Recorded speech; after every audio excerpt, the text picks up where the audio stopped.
Friends and families, welcome to Free Baking Class by Elfin. இன்றைக்கி ஒரு பர்ஃபெக்டான பேக்கரியில் வாங்கக்கூடிய அதே டேஸ்ட்டில் அதே டெக்ஸ்சரில் ஒரு ஃபுட்டிங் கேக் தான் பண்ண போகிறோம். இந்த ரெசிபி எந்த வகையிலையும் சொதப்பாது, ஏன்னா இது பேக்கரி கடைக்காரர் சொன்ன மெஷர்மெண்ட்லேயே தான் பண்ணியிருக்கோம். இந்த டேஸ்ட்டான கேக்கை நீங்கள் வீட்டிலே ட்ரை பண்ணி பார்த்துட்டு எப்படி வந்துச்சுன்னு ஃபீட்பேக் சொல்லுங்கள் கமெண்ட் பாக்ஸில். அதே நேரத்தில் கொடுத்துருக்க மெஷர்மெண்ட் அண்ட் ரூல்ஸ் அண்ட் ரெகுலேஷனை கரெக்டாக ஃபாலோ பண்ணிங்கன்னா இதே மாதிரி பர்ஃபெக்டாக ஒரு ஃபுட்டிங் கேக்கை வீட்டிலே செஞ்சிடலாம், கடையில் வாங்க தேவையில்லை. எப்படி செய்யலான்னு வீடியோவில் பார்க்கலாம். ஃபஸ்ட்டு ஒரு மிக்ஸி ஜாரில் ஒரு 10லேருந்து ஒரு 12 ஏலக்காய் அளவுக்கு நான் எடுத்திருக்கேன். இதை வந்து இந்த ஜாரில் சேர்த்துக்கலாம். இது கூடவே ஒரு 1.5 டேபிள் ஸ்பூன் அளவுக்கு நான் சர்க்கரை எடுத்துக்கிறேன். வெறுமனே ஏலக்காயை பொடி பண்ணோன்னா பொடி ஆகாது. ஸோ சர்க்கரை வந்து சேர்த்து பண்ணும்போது நல்லா பவுடராகி கிடைக்கும். இப்போ இது வந்து நார்மல் ப்ரெட் எடுத்திருக்கேன். இது வந்து நார்மலாக கடையில் வாங்கினது. இது வந்து ஒரு 220 கிராம் அளவுக்கு இருக்குது. இதில் இந்த கடைசியில் இருக்கிறதும் இந்த கடைசியில் இருக்கிறதும் எடுத்துட்டிங்கன்னா ஒரு டோட்டலாக ஒரு 190 கிராம் அளவுக்கு வரும். நம்மளுக்கு தேவையான கிராம்ஸ் பார்த்திங்கன்னா 190 கிராம் அளவுக்கு நம்மளுக்கு ப்ரெட்டு தேவை. இப்போ இந்த ப்ரெட்டில் இந்த கடைசியில் இருக்கிறதையும் அதே மாதிரி அடுத்த கடைசியில் இருக்கிறதையும் மட்டும் எடுத்துகிட்டு ஒரு ஈரமில்லாத மிக்ஸி ஜாரில் இதை வந்து நம்ம சும்மா பிச்சு போட்டுக்கலாம், 4 பிச்சு போட்டுக்கலாம். இது ரோஸ்ட் பண்ணணும்னு அவசியம் இல்லை, எதுவுமே பண்ண தேவையில்லை. ஜஸ்ட்டு நீங்கள் வந்து பிச்சு இதில் போட்டால் போதும். இந்த சைடில் ஓரங்களெல்லாம் கட் பண்ணணுமா அப்படி சொல்லி கேட்டிங்கன்னா அதெல்லாம் எதுவும் தேவையில்லை. ஜஸ்ட்டு சும்மா எல்லாத்தையும் ரஃப்பாக வந்து நம்ம பிச்சு போட்டுக்கலாம். பிச்சு போட்டுட்டு மிக்சியில் ஒரு சுற்று அளவுக்கு நம்ம சுற்றி எடுத்தால் போதும். இதை க்ளோஸ் பண்ணிவிட்டு ஒரு சுற்றி எடுத்துக்கலாம். பார்த்திங்களா, இந்த மாதிரி ஒரு பக்குவத்தில் நம்மளுக்கு அரைச்சி கிடைக்கணும். அரைச்சி தூள் வந்து இந்த மாதிரி இருக்கணும். பாருங்கள், எந்த ஒரு ஈரமும் இல்லை, அதே நேரத்தில் கட்டிகளும் எதுவும் இல்லை, நல்லா பொழுன்னு இருக்குன்னு சொல்லுவோம்ல, அந்த மாதிரி இருக்குது. இந்த மாதிரி தான் நமக்கு தேவை. இப்போ எல்லாத்தையும் இப்படி அரைச்சிக்கலாம். இப்போ ஒரு ஈரமில்லாத பெரிய பவுல் எடுத்துக்கலாம். இதில் வந்து ரூம் டெம்பரேச்சரில் இருக்க முட்டை வந்து நான் 4 முட்டை எடுத்துக்கிறேன். கண்டிப்பாக முட்டை ரூம் டெம்பரேச்சரில் தான் இருக்கணும். ஃப்ரிட்ஜிலேருந்து நீங்கள் எடுத்து பயன்படுத்துகிறீங்கன்னா வெளியில் எடுத்து வச்சு ஒரு 2 மணி நேரம் சுத்தமாக கூலிங் டெம்பரேச்சர் போனதுக்கப்புறம் பயன்படுத்துங்க. சூப்பராக வரும் கேக், வந்து ப்ளஃபியாக வரும். இப்போ 4 முட்டையும் நான் வந்து ஒரே பவுலில் உடச்சி ஊற்றிக்கிறேன்.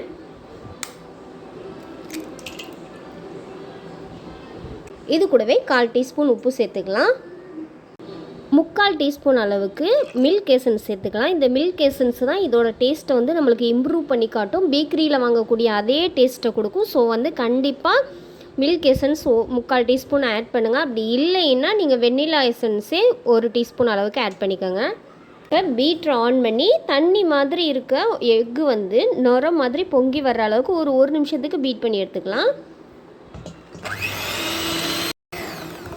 இந்த அளவுக்கு நுர பொங்க வந்து நம்ம பீட் பண்ணிக்கலாம். இப்போ வந்து இதில் வந்து நம்ம சுகர் ஆட் பண்ணிக்கலாம். கரெக்டாக 125 கிராம் அளவுக்கு சுகர் எடுத்துருக்கேன். 1/2 கப் அளவு எடுத்துக்கோங்க. அதுக்கப்புறம் ஒரு 2 டேபிள் ஸ்பூன் அளவுக்கு சர்க்கரை எடுத்திங்கன்னா கரெக்டாக 125 கிராம் வரும். இதை மொத்தமாக சேர்க்காமல் கொஞ்சம் கொஞ்சமாக சேர்த்து நல்லா சர்க்கரை கரையிற அளவுக்கு எக்கு வந்து ஸ்டிப்பிக்காக வர்ற வரைக்கும் நம்ம பீட் பண்ணி எடுத்துக்கலாம். கொஞ்சமாக சர்க்கரையை சேர்த்து பீட் பண்ணும்போது தான் ஸ்டிப்பிக்காக வரும். அதே எந்த அளவுக்கு வந்து நல்லா பீட் பண்ணுறீங்களோ அந்த அளவுக்கு கேக்கு சாஃப்டாகவும் ஸ்பாஞ்சாகவும் ஹைட் ரைஸ் ஆகியும் கிடைக்கும். நம்ம அலுப்பு பட்டுட்டு கொஞ்சமாக பீட் பண்ணிவிட்டு இன்க்ரீடியன்ட் ஆட் பண்ணால் கேக் வந்து ஹார்டாக தான் வரும். அதை நல்லா நோட் பண்ணிக்கோங்க. இன்னொரு ஈரமில்லாத பவுல் வச்சுக்கலாம். இதில் வந்து நம்ம ரெடி பண்ணி வச்சுருக்கோம்ல ப்ரெட்டு, அந்த தூளை வந்து இதில் நம்ம சேர்த்துக்கலாம். ப்ரெட்டோட தூளை வந்து ஒட்டி பிடிக்கிறதுக்காக கரெக்டாக 1.5 டேபிள் ஸ்பூன் அளவுக்கு மைதா பயன்படுத்துங்க. இது பண்ணும்போது தான் நம்மளுக்கு வந்து அந்த எல்லா க்ரம்ஸும் ஒட்டி பிடிக்கும். அதுவே 1/2 டீஸ்பூன் அளவுக்கு பேக்கிங் சோடா வந்து ஆட் பண்ணிக்கலாம். அது கூடவே 1 டீஸ்பூன் அளவுக்கு பேக்கிங் பவுடர் ஆட் பண்ணிக்கலாம். கூடவே நம்ம அரைச்சி வச்சுருக்கோம்ல அந்த ஏலக்காவும் சர்க்கரையும் அதை வந்து நம்ம இப்போ தான் வந்து ஆட் பண்ணணும். இதுதான் வந்து மெயின் இன்க்ரீடியண்ட். அந்த பேக்கரியில் வாங்கக்கூடிய அதே டேஸ்ட்டும் அந்த வாசனையும் அழகாக கொடுக்கக்கூடியது அந்த ஏலக்காய் பவுட்ரு தான். ஆனால் நிறைய பேருக்கு அது தெரியாது. ஏலக்காய் எசன்ஸ் சேர்ப்பீங்க. ஏலக்காய் எசன்ஸை விட ஏலக்காய் பவுட்ரு சேர்க்குறது இன்னுமே தூக்கலாக இருக்கும்.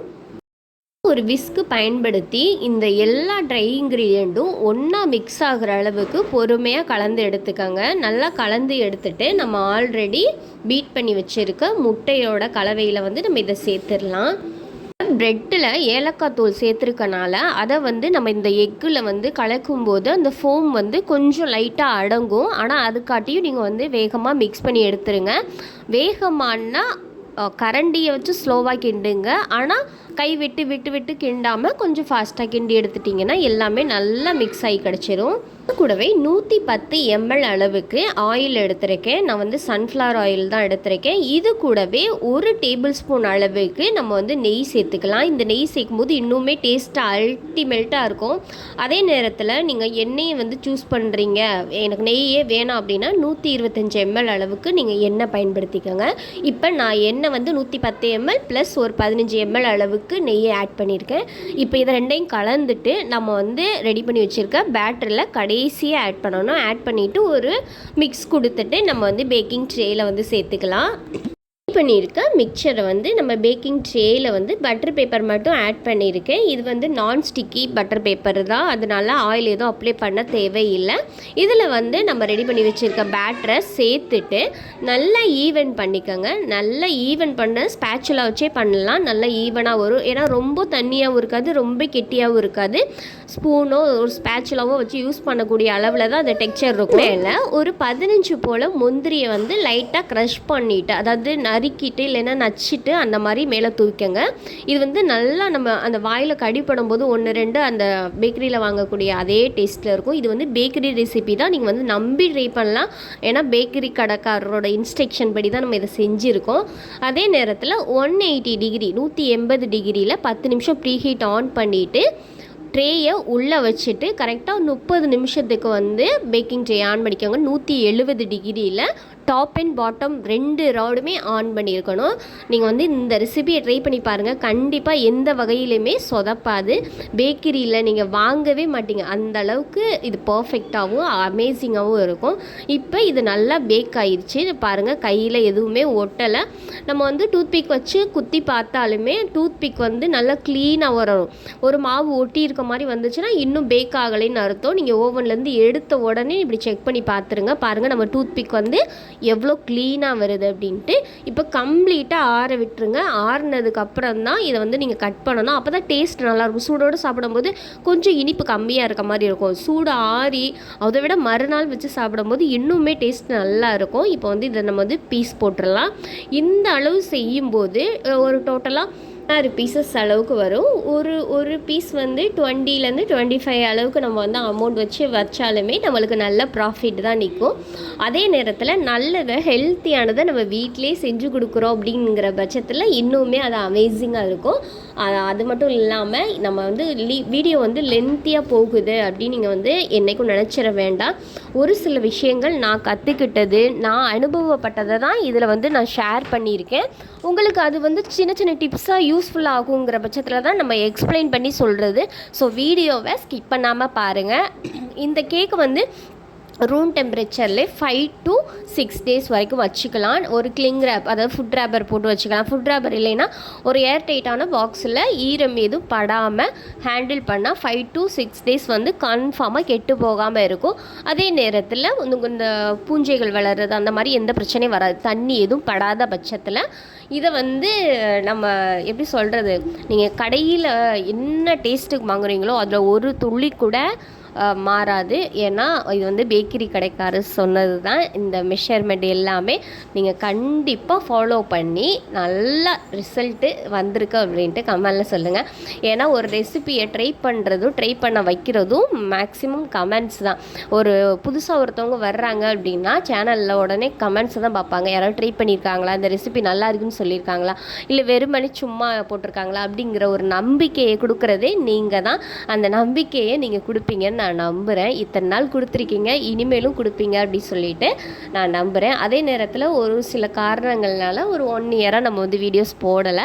இப்போ ஸ்டார்ட் பண்ணியிருக்கோம். இனிமேல் கம்பல்சரி வீடியோஸ் வரும். என்ன டவுட்னாலுமே நீங்கள் வீடியோவோட கமெண்ட்ஸில் கேளுங்க. அதையே நான் வந்து ஒரு வீடியோவாக மேக் பண்ணி போடுறேன். இந்த அளவுக்கு சப்போர்ட் அண்ட் லவ் கொடுத்தவங்க எல்லாருக்குமே என்னுடைய நன்றிகள். இந்த நன்றியை நான் என்றைக்குமே மறக்க மாட்டேன். இன்றைக்கி என்னை ஒரு லெவலில் நீங்கள் வச்சுருக்கீங்கன்னா அதுக்கு காரணம் முழுக்க நீங்கள் கொடுத்த சப்போர்ட் அண்ட் லவ் தான். இந்த சப்போர்ட் மாதிரியே எப்போதும் கொடுப்பீங்க அப்படின்னு நம்புகிறேன். Thank you guys.